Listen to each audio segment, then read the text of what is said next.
একটা হাদিস বলি, তাহলে নামাজের গুরুত্ব আপনার মাথায় চলে আসবে ইনশাআল্লাহ। বলবো? হাদিসটা কঠিন। রাসূলুল্লাহ সাল্লাল্লাহু আলাইহি ওয়াসাল্লাম বলেছেন, যখন নবীর নাম উচ্চারিত হবে তখন বলবেন কি? সাল্লাল্লাহু আলাইহি ওয়াসাল্লাম। নবী সাল্লাল্লাহু আলাইহি ওয়াসাল্লাম বলেছেন, মান তারাকা সালাতান মুতাআম্মিদান ফাকাদ কাফারা। মান মানে যে কেউ, তারাকা মানে ছেড়ে দিল, ত্যাগ করলো, সালাতান মানে নামাজ, মুতাআম্মিদান মানে ইচ্ছাকৃতভাবে, ফাকাদ কাফারা সে ব্যক্তি কুফরি করলো। এই হাদিসটাকে আগে শুনেছেন? আলেম ওলামারা জানেন, কিন্তু আপনারা কি জানেন? মান তারাকা সালাতান মুতাআম্মিদান ফাকাদ কাফার, যে ব্যক্তি ইচ্ছাকৃতভাবে বিনা ওজরে, কোনো ওজর নাই, ইচ্ছাকৃতভাবে নামাজ ছেড়ে দিল, ত্যাগ করলো, সে ব্যক্তি কুফরি করলো। এখন আপনি বলেন, কুফরি যে ব্যক্তি করে সে কি হয়? যদি আমরা ধরেও নেই সে মন থেকে নামাজ অস্বীকার করে না, অলসতা বশত পড়ে নাই, তারপরেও তো কাজটা ফাঁসেকি, তাই নাকি? আচ্ছা, তো আজকের প্রথম নসিহত হচ্ছে 5 ওয়াক্ত নামাজ মৃত্যুর আগ পর্যন্ত কেউ ছাড়বেন না। আমার সাথে ওয়াদা করেন যে ইনশাআল্লাহ আগামী যতদিন বেঁচে থাকবো 5 ওয়াক্ত নামাজ জামাতে পড়ার চেষ্টা করব, যদি জামাত না পাই একা পড়ার চেষ্টা করব।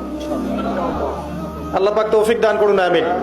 আজকে যদি এই কথাটাই শুধু বাসায় নিয়ে যেতে পারেন, 5 ওয়াক্ত নামাজ আর জীবনে ছাড়বো না, আমাদের আজকের মাহফিল সফল।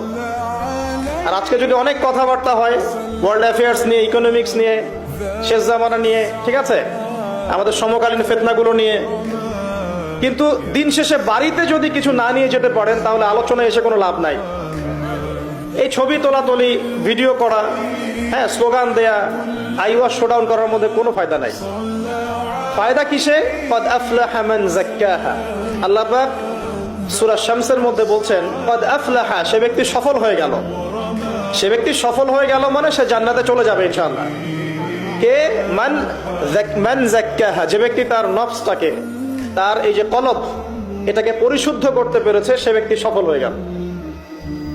ওয়াকাদ খাবা মান দাসাহা, আর যে ব্যক্তি তার নফসটাকে পরিশুদ্ধ করতে পারলো না, সে ব্যক্তি ধ্বংস হয়ে গেল। নফস কিভাবে পরিশুদ্ধ হবে, এটা আমাদের আজকের আলোচনার টপিক। তার আগে আমরা বলি, 5 ওয়াক্ত নামাজ ছাড়া নফস কখনো পরিশুদ্ধ হবে না।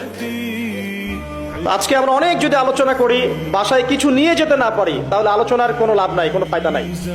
মানুষকে দেখানো, তাকবীর দেয়া, এই যে আমাকে প্রোটোকল দিয়ে নিয়ে আসলেন, ঠিক আছে, ভালোবাসা ভালোবাসার জায়গায়, কিন্তু দিন শেষে যদি আমরা আল্লাহর সামনে আত্মসমর্পণ করতে ব্যর্থ হই, তাহলে